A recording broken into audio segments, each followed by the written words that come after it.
Most gardeners spend hundreds of dollars fixing problems they created by guessing. They buy fertilizer they don't need. They add amendments that make things worse. They chase deficiencies that don't exist. And year after year, their plants underperform. Not because the soil is bad, but because they're treating problems they don't have and ignoring the ones they do. Here's what most people don't understand about soil. You can't fix what you don't measure.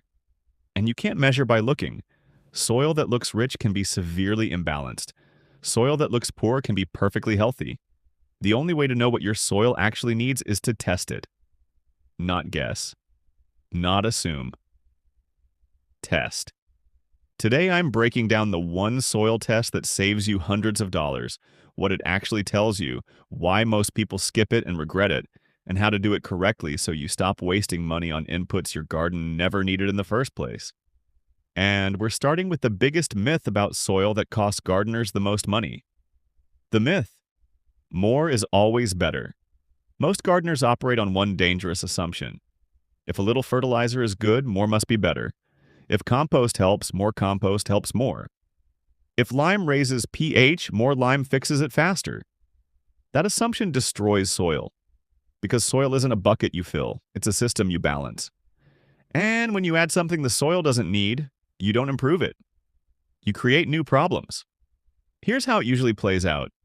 Let's say your soil is low in nitrogen, so you add fertilizer. But your soil is already high in phosphorus, and the fertilizer you added contains phosphorus too. Now phosphorus levels climb even higher. Excess phosphorus locks up iron, zinc, and manganese. Plants start showing deficiency symptoms. Yellow leaves, stunted growth, poor yields. So you add more fertilizer, thinking the plant needs more nutrients. But the problem isn't lack of nutrients, it's nutrient lockout caused by excess phosphorus, and every time you add more fertilizer, you make it worse. This cycle happens constantly, and it's completely preventable with one simple step. Test your soil before you add anything. What a soil test actually tells you. A basic soil test gives you 5 pieces of information that matter more than anything else. First is pH. pH measures how acidic or alkaline your soil is.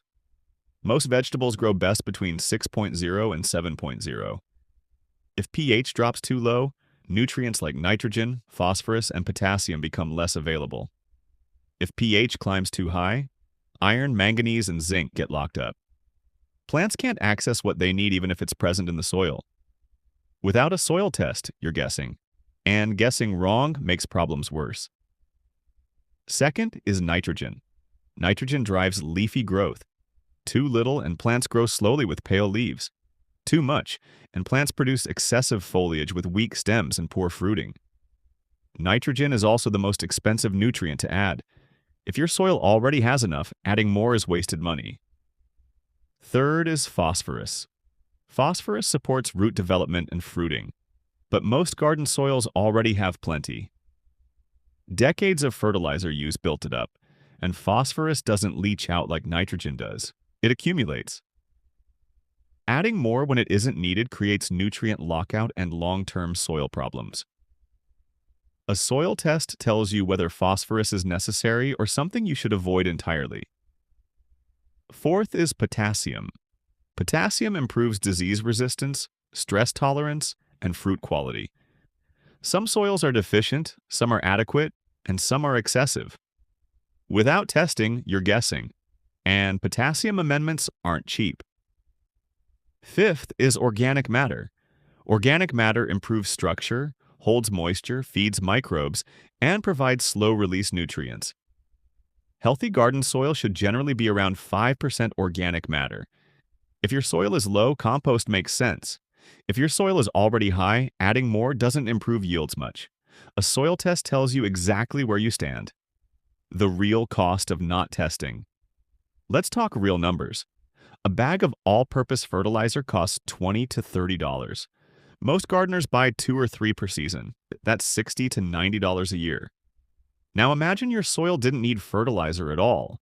Maybe nitrogen was already adequate and phosphorus was already high. But you didn't test, so you added it anyway. You just wasted $60 to $90 and possibly created imbalances that reduce yields. Do that for 5 years and you've wasted $300 to $450 on inputs your soil never needed. A soil test costs $15 to $30. One test can prevent years of unnecessary spending. How to do a soil test correctly? Soil testing isn't complicated, but most people do it wrong. First, choose the right test. For most gardeners, a basic test through your local extension office or reputable lab is enough. It covers pH, nitrogen, phosphorus, potassium, and organic matter. Extension offices usually charge $10 to $20. Private labs charge more, but you don't need anything fancy. Second, collect samples correctly. Soil varies across your garden, so never test just one spot. Take samples from at least 5 to 10 locations. Dig about 6 inches deep, take soil from the side of the hole and place it in a clean bucket. Mix all samples thoroughly. This composite sample represents your entire garden. Third, send the sample with the right information. Most labs ask what you're growing: vegetables, fruit trees, lawns. This matters because recommendations change based on crop type. Be specific. Fourth, read the results correctly. The lab tells you what to add and how much. Follow it exactly. Don't add more thinking it will work faster. What to do with the results? Here's how this plays out in real life. Your test comes back and shows pH at 5.8. Slightly acidic. The recommendation says add a specific amount of lime to raise pH to 6.5. You add exactly that amount. No more. Nitrogen is low, so the test recommends a nitrogen source like composted manure or organic fertilizer. You add only what's recommended. Phosphorus is high, so the test says avoid adding phosphorus. You skip bone meal, rock phosphate, and fertilizers with high middle numbers. Potassium is adequate, so you add nothing. Organic matter is low, so you add compost at the recommended rate.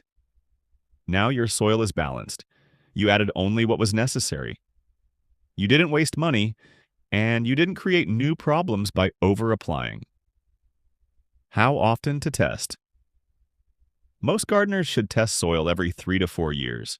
If you're making major changes or adding lots of amendments, every 2 years is better. Soil doesn't change overnight, but it does change. Testing lets you track progress instead of guessing. Why this matters. When you test before planting, everything gets easier. You stop reacting mid-season. You stop chasing phantom deficiencies. You stop buying products that don't solve the problem. Your plants grow better because nutrition is balanced, not excessive. Most garden problems aren't caused by lack of inputs. They're caused by imbalanced inputs. Soil testing fixes that. What to do this week? Order a soil test. Collect samples correctly, send them in. Wait for results, then follow the recommendations exactly. No extras, no shortcuts. Testing isn't optional if you want to save money and grow better food. It's the foundation of smart gardening. Stop guessing. Start testing.